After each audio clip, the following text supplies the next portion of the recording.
మనం జనరల్గా ఇన్ఫెక్షన్స్ గురించి మాట్లాడితే అన్నీ ఒక మనిషి నుంచి ఇంకో మనిషికి వ్యాపిస్తుంది అనుకుంటాం. జనరల్గా అది కరెక్టే, కానీ చాలా ఇన్ఫెక్షన్స్ ఉన్నాయి. అంటే ఇన్ఫెక్షన్స్ అంటే మనకి ఒక క్రిమి నుంచి మనిషికి వచ్చే హాని అనుకో. కొన్ని జబ్బులు ఉంటాయి మనిషి నుంచి మనిషికి కాకుండా వేరే మార్గాల విధంగా కూడా వ్యాపిస్తాయి. ఇప్పుడు అట్లా చూస్తే రకరకాల ఇన్ఫెక్షన్స్ ఉంటాయి. ఇప్పుడు మలేరియా కానీ డెంగీ కానీ అట్లా చూస్తే కనుక దోమల నుంచి మనుషులకు వస్తాయి. ఇంకా కొన్ని రకాల ఇన్ఫెక్షన్స్ ఉన్నాయి. శాండ్ ఫ్లై నుంచి ఇన్ఫెక్షన్స్ వస్తుంటాయి, రకరకాల ఫ్లైస్ నుంచి వస్తుంటాయి. అవి కొన్ని మనకి చర్మం మీద ఇన్ఫెక్షన్లు వస్తుంటాయి, అవి పాకి కొన్ని యాక్చువల్గా చాగాస్ డిసీజ్ అంటారు, అది కళ్ళలో కూడా ఇన్ఫెక్షన్స్ వస్తాయి. ఫుడ్ ద్వారా కూడా ఇన్ఫెక్షన్స్ వస్తుంటాయి. అవి మనం చూస్తే కనుక టైఫాయిడ్ ఫీవర్ అనుకోండి, ఫుడ్ ద్వారా వస్తుంది. గ్యాస్ట్రోఎంట్రైటిస్ అంటే విరోచనాలు ఫుడ్ ద్వారా వస్తుంటాయి. ఇట్లా కొన్ని రకాలు చూస్తుంటాం. చాలా ఇన్ఫెక్షన్స్ మనకి మన బాడీలో ఉన్న బ్యాక్టీరియా కానీ క్రిమిలతో కానీ అవి మనకే వస్తుంటాయి. వాటి గురించి కూడా కొంచెం అవగాహన ఉండాలి. కామన్గా ఆలోచించేది సైనసైటిస్. చాలా మందికి వస్తుంటుంది, అందరికీ రెగ్యులర్గా వచ్చే ఇన్ఫెక్షన్ సైనసైటిస్ అంటే. సైనసైటిస్ అంటే ఏంటి? మనకి బాడీలో ఫేస్ అండ్ హెడ్లో చూస్తే కొన్ని సైనసెస్ అనే ఆర్గన్స్ ఉంటాయి, వాటిలో ఇన్ఫెక్షన్స్ అనమాట. ఎందుకు వస్తాయి ఆ ఇన్ఫెక్షన్స్? ఫస్ట్ ఆఫ్ ఆల్ అక్కడ ప్యాసేజెస్, లోపల ఉన్న ప్యాసేజెస్ బ్లాక్ అవుతుంటాయి. చాలాసార్లు అలర్జీస్తో కూడా బ్లాక్ అవుతుంటాయి.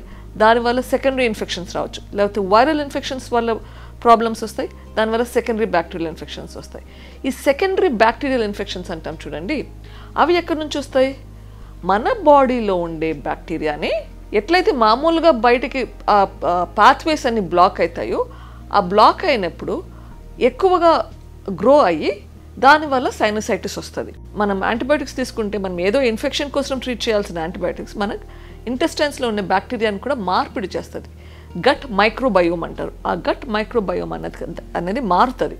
అది మారినప్పుడు కొన్ని అనవసరమైనవి ఎక్కువ పెరుగుతాయి, అవసరమైనవి కనిపించవు. ప్రొటెక్షన్ అనేది కొంచెం తగ్గుతుంది. ఆ టైంలో కూడా ఈస్ట్ ఇన్ఫెక్షన్స్ అనేది చాలా కామన్గా చూస్తుంటాం. ఇంకొకటి ఎప్పుడు చూస్తుంటాము? షుగర్ ఎక్కువ ఉన్న వాళ్ళకి ఈస్ట్ ఇన్ఫెక్షన్స్ చూస్తుంటాం. ఎందుకు అవుతుంది?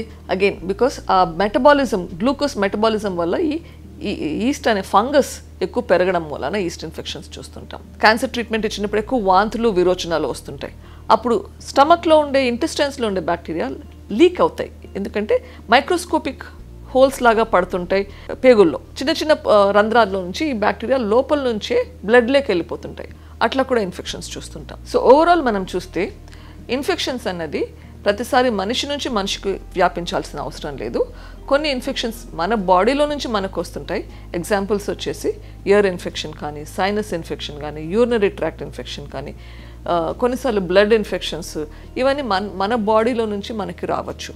ఇంకా కొన్ని ఇన్ఫెక్షన్స్ చూస్తుంటాము, ఎక్కువ జూనాటిక్ ఇన్ఫెక్షన్స్ అనుకుంటాము, వేరే జంతువు ప్రపంచం నుంచి మన బాడీలోకి వచ్చేటి చూస్తుంటాం.